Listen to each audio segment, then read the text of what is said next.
Hey Kentucky, it's Andrew. I'm a fisheries biologist with the Kentucky Department of Fish and Wildlife Resources, and I deal with aquatic invasive species, which are just plants and animals that get introduced into aquatic habitats outside of where they're typically found.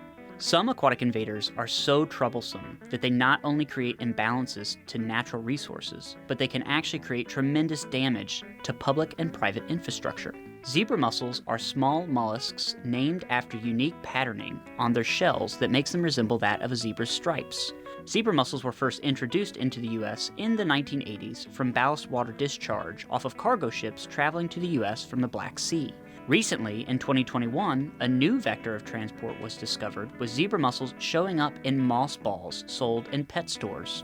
Zebra mussels are found attached to hard surfaces and can often crust up beaches, cover access points, and they can even be found growing on other hard-bodied organisms like our native mussel species. The threads that they use to anchor to hard surfaces are very strong, and they often clump together and can accumulate in such a degree that they clog pipes, cover boat hulls, and get caught up in pumps and even make motors inoperable.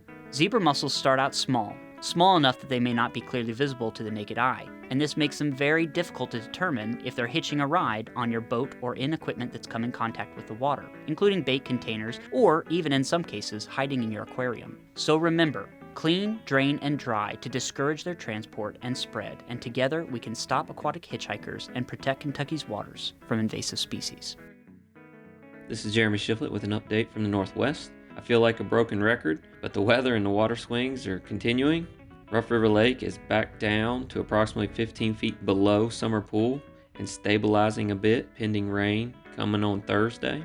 Nolin River Lake is about 17 feet below summer pool and stabilizing as well. Nolin will be remaining about 17 feet below pool for this winter. They won't go any further. Both lakes, the water is stained due to the heavy drawdowns recently. Some fish are being caught. Crappie are being caught at both lakes on main lake brush and standing timber in the creeks.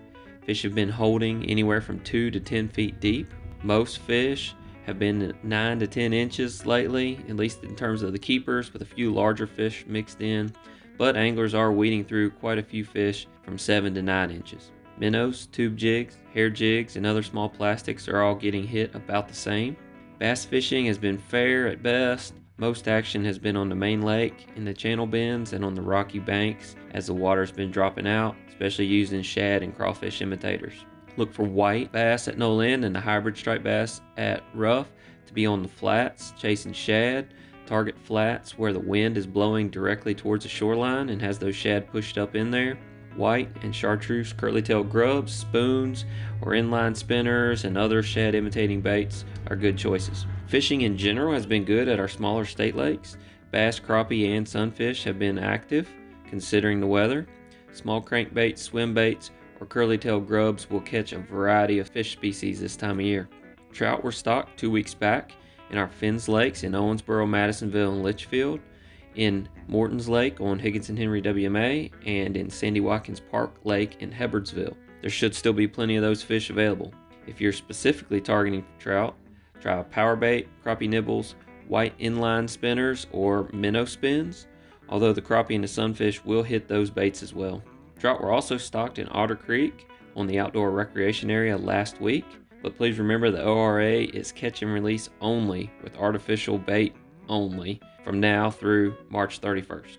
The Ohio River and lower Green River continues to drop out, while the upper portions of the Green and Rough River are still a little bit higher, but will be dropping later this week as the reservoir discharges slow down a little bit.